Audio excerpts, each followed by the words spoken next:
नमस्कार दोस्तों, आज के हमारे इस वीडियो में हम आपके लिए पुत्रदा एकादशी की व्रत कथा लेकर आए हैं। द्वापर युग में एक बार महाराज युधिष्ठिर ने श्री कृष्ण से पूछा, केशव, कृपा करके यह बताइए कि श्रावण एकादशी का क्या नाम है, उसकी क्या विधि है और उस दिन किस देवता की पूजा होती है। तब भगवान श्री कृष्ण बोले, हे धर्मराज, आपका प्रश्न बहुत उत्तम है। श्रावण एकादशी का नाम पुत्रदा एकादशी है। यह सभी पापों को हरने वाली है। इसमें समस्त मनोकामनाएं तथा सिद्धियों के दाता नारायण भगवान की पूजा होती है। इस समस्त संसार में पुत्रदा एकादशी के समान दूसरा कोई व्रत नहीं है। पुत्रदा का अर्थ है पुत्र देने वाली, अर्थात यह व्रत निसंतान लोगों को संतान प्रदान करने वाला है।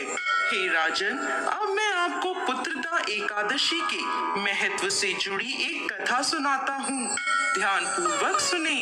एक समय भद्रावती नामक नगरी में सुकेतुमान नामक राजा राज्य करता था। उसकी पत्नी का नाम शव्या था। राजा के पास धन, वैभव, राज्य आदि किसी प्रकार की कोई कमी नहीं थी, परंतु उसके कोई संतान नहीं थी। इस कारण राजा और उसकी पत्नी दोनों चिंतित रहते थे। राजा यह सोचकर चिंतित रहते थे कि हमारे लिए पिंडदान कौन करेगा। बिना पुत्र के पितरों और देवताओं का ऋण मैं कैसे चुकाऊंगा। अवश्य ही मैंने पिछले जन्म में कोई बुरे कर्म किए होंगे, इसलिए मेरे पुत्र नहीं है। राजा को इस प्रकार चिंता में डूबा देख रानी शव्या भी हर समय चिंतित रहती थी। एक दिन राजा चिंता में इतने मगन हो गए कि उन्होंने अपने प्राण त्यागने का निश्चय किया, परंतु आत्मघात को महापाप समझकर वह अपना अश्व लेकर सोच विचार में डूबे हुए जंगल की ओर चले गए। वहां अनेकों प्रकार के पक्षियों और पेड़ पौधों को देखते हुए राजा आगे चलते जा रहे थे। वन में राजा ने हाथी को अपनी मादा और बच्चों के साथ घूमते हुए देखा। हिरण को भी अपनी मादा और बच्चों के साथ देखा।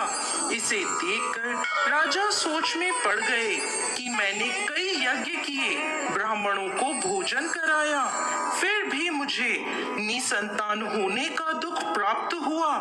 मैं क्या करूं? ऐसा सोचते हुए राजा आगे जंगल में चलते गए। आधा दिन बीत गया। राजा भूख प्यास से व्याकुल थे। पानी की तलाश में वह भटकते हुए एक सरोवर की तरफ गए। उस सरोवर में कमल पुष्प खिले हुए थे तथा बतखें विहार कर रही थीं। राजा ने नजर घुमाकर देखा तो सरोवर की एक ओर मुनियों का आश्रम बना हुआ था।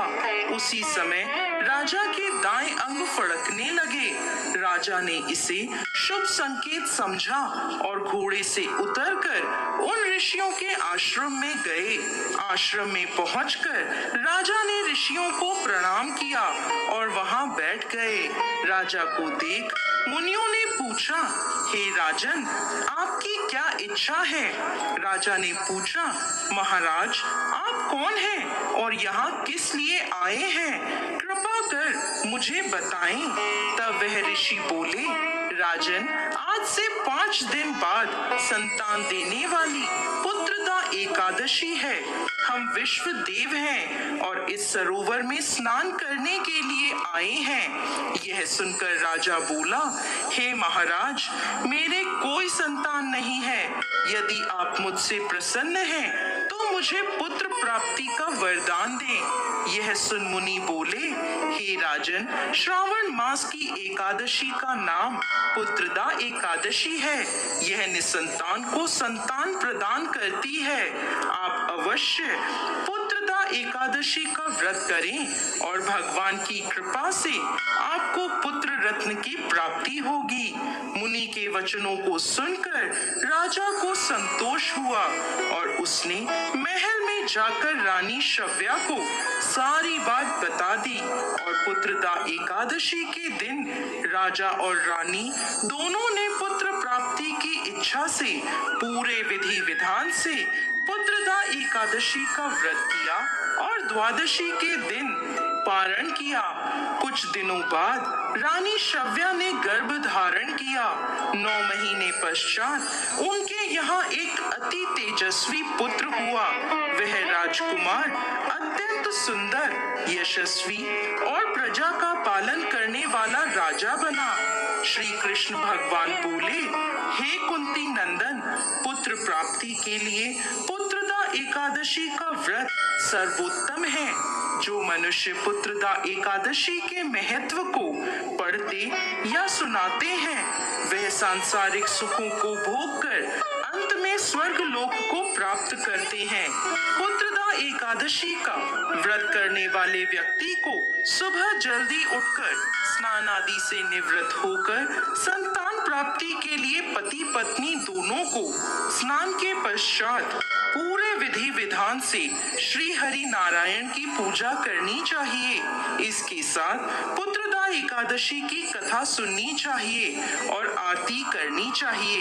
हे भगवान नारायण, इस कथा को कहते, सुनते और हुंकार भरते सब पर कृपा करिए, सबकी मनोकामना पूर्ण करिए। जय श्री हरि नारायण।